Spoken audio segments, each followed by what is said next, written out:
untuk sungguh-sungguh menyenangkan hati Tuhan. Malam ini kami rindu membaca firman-Mu, bahkan merenungkannya. Biarlah hidup kami boleh dituntun oleh kebenaran firman Tuhan. Dalam nama Yesus kami berucap syukur, sambut firman-Mu. Haleluya, amin, amin, amin. Iya, shalom saudara yang terkasih, kita berjumpa kembali di Mezbah Doa malam hari ini. Saya percaya keadaan kita baik, sehat, dan luar biasa. Dan hari ini kita akan mendengarkan kesaksian sebelum kita mendengarkan firman Tuhan. Ya, saya akan bacakan kesaksian yang sudah masuk. Ya, shalom, selamat sore Ibu Debbie, nama saya Noverita. Ya, saya minta maaf, saya mau bersaksi tapi singkat saja. Saya bersaksi atas pertolongan Tuhan bagi saya pada hari ini. Tadi siang ketika saya makan, ada makanan keras yang tersangkut di leher saya dan menutupi saluran pernapasan saya di tenggorokan. Ya, bahaya ya saudara, kadang-kadang masalah makan tuh orang bisa fatal akibatnya. Saya sempat panik Bu, karena tiba-tiba susah untuk bernapas. Tapi saya bersyukur Roh Kudus terus menenangkan saya. Lalu saya minum air sedikit demi sedikit sambil saya pijat leher saya pelan-pelan. Ada terus suara-suara yang datang dalam pikiran saya membuat saya khawatir. Bahkan suara-suara tersebut berkata kamu harus cepat lari ke rumah sakit. Tapi saya tetap memanggil nama Tuhan Yesus. Saya berharap kepada Tuhan dan saya perkatakan, saya bilang kepada Tuhan bahwa saya percaya ketika saya terus-menerus memanggil nama-Mu ya Tuhan, maka Engkau akan mendengarkan seruanku dan Engkau pasti menolongku. Lalu saya mulai menyanyi dalam hati pertolongan-Mu begitu ajaib. Ya, Kau telah memikat hatiku. Bahkan di situ lagu itu berkata, di saat aku tidak sanggup lagi, maka tangan Tuhan akan bekerja. Terus saya nyanyikan lagu itu dalam hati saya. Ya, saya terus nyanyikan suara itu datang lagi ketika saya mulai memuji Tuhan di hati. Tapi mama saya dan adik saya bilang jangan cemas terus, berharap pada Tuhan Yesus. Dan puji Tuhan, tiba-tiba makanan yang tersangkut itu pun hilang. Dan akhirnya saya bisa bernapas kembali dan saya bisa makan dengan baik lagi. Saya bersyukur, puji Tuhan Bu, karena pertolongan Tuhan. Terima kasih kepada Ibu Debbie. Demikian kesaksian dari saya, maaf kalau mungkin kepanjangan. Tuhan memberkati Ibu terus dalam pelayanan agar kami semua yang mendengar firman Tuhan, iman kami terus bertumbuh dan dibangkitkan. Dan kami juga bisa membagikan kebenaran firman Tuhan bagi orang lain yang masih jauh dari Tuhan. Agar mereka juga boleh berbalik kepada Tuhan dan menerima anugerah Tuhan. Amin, amin, amin. Puji Tuhan saudara kita mendengarkan kesaksian. Tidak ada perkara yang mustahil saudara. Memang kalau kesangkut makanan di leher itu susah saya aja pernah makan saudara dan lupa minum. Tiba-tiba ketika saya minum rasanya seperti mau mati. Gak bisa ketelan, gak bisa napas, panik. Tapi puji Tuhan akhirnya Tuhan juga menolong. Ini apalagi tersangkut makanan keras dan akhirnya tidak bisa bernapas. Kita berdoa tapi Tuhan itu Tuhan yang tidak pernah meninggalkan kita dan Dia selalu menolong kita tepat pada waktunya. Baik, hari ini kita akan melanjutkan pembacaan firman Tuhan. Sekarang sudah ulangan 31. Kemarin kita sudah selesai dengan ulangan pasal 30 tentang kehidupan dan kematian. Bahkan kita sudah membaca tentang kutuk, tentang berkat. Firman Tuhan berkata, perintah yang Tuhan minta dari kita itu tidak sulit sebenarnya. Bukan di dasar laut yang terlalu dalam untuk kita selami. Bukan juga di langit yang terlalu tinggi untuk kita daki. Tetapi ada itu hanya dalam hati dan mulut kita, yaitu firman Tuhan. Saat kita mau taat, saat kita mau dengar-dengaran, maka Tuhan itu sanggup memberkati hidup kita. Nah, sekarang kita lanjut ulangan 31, judulnya Yosua sebagai pengganti Musa. Jadi saudara, dengan Musa menyadari bahwa ia sudah semakin tua dan dia akan mati, maka Musa menugaskan Yosua untuk mencatat semua hukum-hukum Allah ya secara permanen saudara. Supaya apa? Ya supaya nanti ya bangsa Israel itu dapat mengajarkan turun-temurun tentang hukum Tuhan, tentang hukum Taurat kepada anak-anak mereka. Musa juga mempersiapkan bangsa itu untuk menghadapi kepergiannya. Jadi dengan demikian ya kita melihat di sini saudara bahwa Musa itu ingin menyerahkan tongkat estafet. Kita juga sebagai pemimpin rohani tidak bisa membuat orang-orang itu bergantung kepada kita saudara ya. Karena satu saat kita juga mungkin ya akan selesai, akan dipanggil Tuhan, atau kita ya memang harus membawa mereka itu datang kepada Tuhan secara pribadi. Makanya saya juga berkata ya semua ada waktu pensiunnya. Musa pun pensiun ketika dia tahu dia sudah semakin tua dan dia akan mati. Tapi bagi hamba Tuhan itu jangan mempensiunkan diri ya. Saya mendengar ada orang yang berkata pada saya, ya saya kalau sudah tua Bu mau berhenti melayani.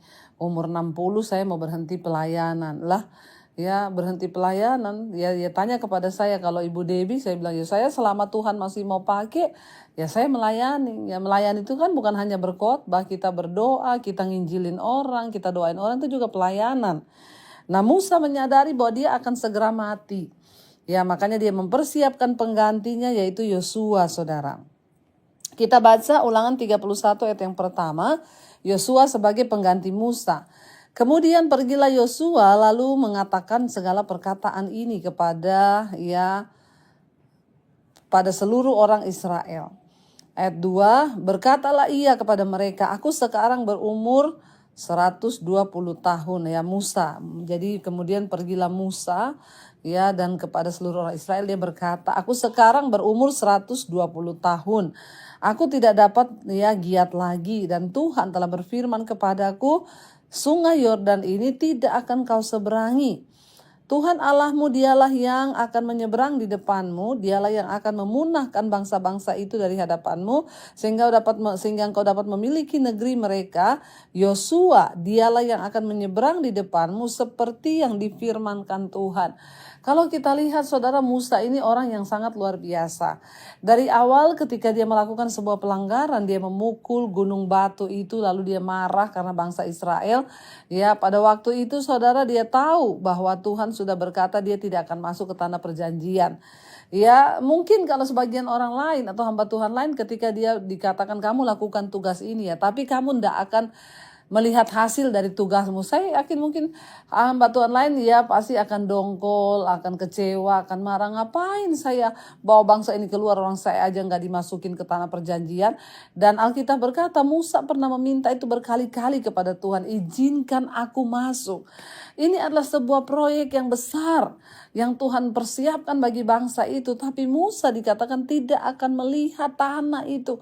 Bangsa Israel berjalan 40 tahun di dalam penantian mereka. Hanya sebuah kerinduan mereka adalah apa? Untuk apa?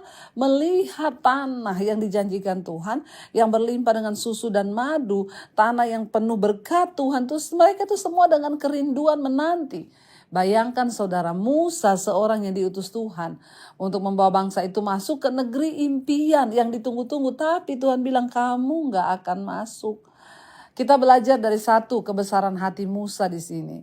Kalau kita kadang sebagai hamba Tuhan baru gini udah ngambek, ya baru gini udah marah, sudah gak Tuhan-Tuhanan lah. Buktinya saya pelayanan juga, saya tidak menemukan sukacita, saya pelayanan menderita. Saudara, hari-hari ini banyak orang berkata, enak ya jadi Bu Debbie ya, melihat hidup saya, melihat pelayanan saya, melihat berkat-berkat yang saya alami. Banyak yang berkata enak ya jadi Ibu Debbie. Saudara, kalau saya mau bersaksi cerita bagaimana saya mengiring Tuhan puluhan tahun dari tahun 95, air mata, tekanan, kekecewaan.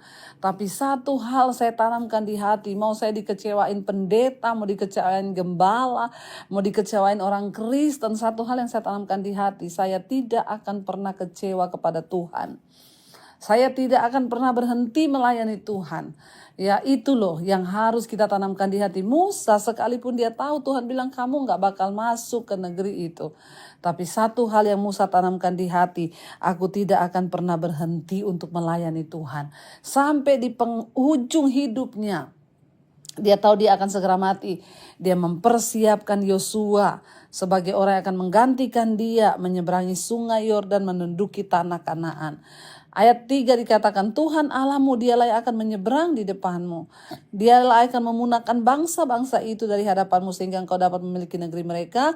Yosua dialah yang akan menyeberang di depanmu seperti yang difirmankan Tuhan. Ya, Musa tidak berusaha membunuh Yosua dan merasa, wah ini saingan saya ini. Enak aja lu ya, baru diangkat kemarin sudah mau masuk ke tanah perjanjian. Baru diangkat Tuhan, saya yang sudah membawa bangsa ini puluhan tahun. Terus begitu sudah sampai di sungai Yordan, kamu diangkat jadi pemimpin dan kamu menikmati semua yang enak. Wah, tunggu saya jegal ya jalanmu. Saudara, kalau hamba Tuhan mungkin banyak yang seperti itu, tapi kita belajar dari Musa hari ini. Kita harus mengakui, kita harus belajar menerima orang-orang juga yang dipakai Tuhan. Bahkan kita persiapkan jalan bagi mereka untuk satu kepentingan, yaitu apa? Nama Tuhan dimuliakan, saudara. Ayat yang berikutnya, ayat yang keempat, dan Tuhan akan melakukan terhadap mereka seperti yang dilakukannya terhadap Sihon dan Og, raja-raja orang Amori yang telah dipunahkannya, dan terhadap negeri mereka. Tuhan akan menyerahkan mereka kepadamu, dan haruslah kamu melakukan kepada mereka tepat seperti perintah yang kusampaikan kepadamu. Kuatkan dan teguhkanlah hatimu, janganlah takut dan janganlah gemetar karena mereka, sebab Tuhan Allahmu dialah yang berjalan menyertai engkau. Ia tidak akan membiarkan engkau dan tidak akan meninggalkan engkau. Bangsa itu diingatkan untuk tidak takut, tidak gentar. Kenapa? Tuhan ingatkan. Dulu aku pernah menyertai engkau, melawan raja-raja hebat, melawan raja-raja Asyur dan juga raja-raja Gog, ya. Dan Tuhan berkata, ya aku sudah menyertai engkau dan aku melihat bahwa kemenangan demi kemenangan engkau sudah lihat aku berikan bagimu. Ya, dan engkau harus percaya bahwa akulah Tuhan. Jangan takut, kuatkan dan teguhkanlah hatimu. Jangan takut dan jangan gemetar. Karena mereka, karena musuh-musuh di depanmu. Sebab Tuhan Allahmu dialah yang berjalan menyertai engkau. Ia tidak akan membiarkan engkau dan tidak akan meninggalkan engkau. Saudara, pesan ini juga datang bagi kita hari ini. Jangan takut dan jangan gentar. Kenapa? Tuhan Allah yang menyertai kita, memberikan kita kemenangan. Dia berjalan di depan kita dengan segala kekuatan dan kedahsyatannya. Jangan takut dan gentar sebab dia tidak meninggalkan engkau. Lalu dikatakan di sana, saudara, ya kita lihat ayat yang ke-7. Lalu Musa memanggil Yosua dan berkata kepadanya di depan seluruh orang Israel, kuatkan dan teguhkanlah hatimu, sebab engkau akan masuk bersama-sama dengan bangsa ini ke negeri yang diizinkan Tuhan dengan sumpah kepada nenek moyang mereka untuk memberikannya kepada mereka, dan engkau akan memimpin mereka sampai mereka memilikinya. Ya, luar biasa. Musa berkata kepada Yosua, kuatkan dan teguhkan hatimu, engkau yang akan masuk untuk membawa bangsa itu melihat mimpi tentang negeri yang dijanjikan Tuhan Allah kepada mereka. Ya, dan Musa mempersiapkan Yosua, saudara, untuk berjalan di depan. Kenapa Musa mengingatkan Yosua agar teguhkan dan kuatkan hatimu? Karena saudara, ya, pemimpin itu harus lebih kuat, lebih utama. Kalau pemimpinnya sudah tidak kuat, bagaimana yang akan dipimpinnya, saudara, ya?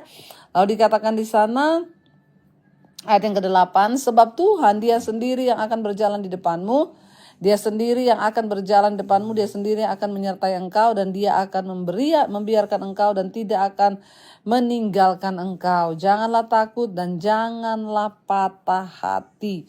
Ya, Tuhan sendiri akan berjalan di depan kita, meratakan jalan kita, membawa kita masuk ke dalam perjanjian, ke dalam ya berkat-berkatnya, dan dia tidak akan pernah meninggalkan saudara dan saya. Baik saudara, ya saya percaya malam ini kita mendapatkan sesuatu dari pembacaan firman Tuhan.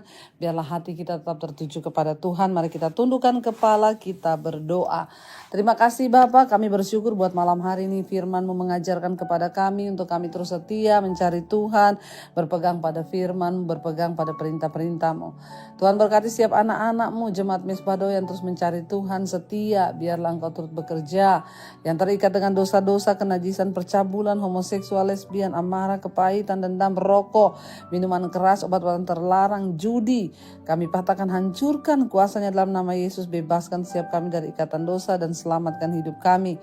Berkati juga Bapa untuk setiap orang-orang yang hari ini sakit, berharap hanya kepada Tuhan, sembuhkan dengan bilur-bilur Yesus. Ada kesembuhan yang terjadi, kami berdoa di dalam nama Tuhan Yesus. Yang kekurangan Engkau cukupi, yang bermasalah dalam hutang piutang, keuangan, Tuhan turut bekerja mendatangkan kebaikan. Yang rindu punya keturunan anak, Engkau bukakan kandungan yang tertutup dalam nama Tuhan Yesus. Engkau terus menyertai Bapa bagi setiap anak-anak-Mu yang terus berharap kepadamu. Kami percaya Tuhan tidak pernah meninggalkan. Berkati bangsa dan negara kami Indonesia. Lawatan Tuhan terjadi bagi bangsa ini dari Sabang sampai Merauke. Hujan pertobatan tercurah, Indonesia diselamatkan bagi Kristus. Berkati juga Bapa untuk semua bangsa-bangsa di 5 benua, Asia, Afrika, Amerika, Eropa, Australia. Tuhan tutup buku dan kuasa darah-Mu, lawat semua bangsa-bangsa hingga mereka menjadikan Engkau sebagai Tuhan dan Allah dan Juru Selamat. Terima kasih Bapa, kami mengucap syukur, membuka hati dan tangan kami untuk menerima berkat-Mu. Karena itu saudara, terimalah kiranya berkat dari Allah Bapa, cinta kasih Tuhan Yesus Kristus, penyertaan Allah Roh Kudus menyertai hidup kita mulai hari ini bahkan sampai kali yang kedua Tuhan Yesus datang menjemput kita. Nama kita tercatat dalam kitab kehidupan. Dalam nama Tuhan Yesus yang percaya diberkati Tuhan, katakan bersama, amin, amin, amin. Tuhan Yesus memberkati. Shalom dan Immanuel saudara. And there I find you in the mystery.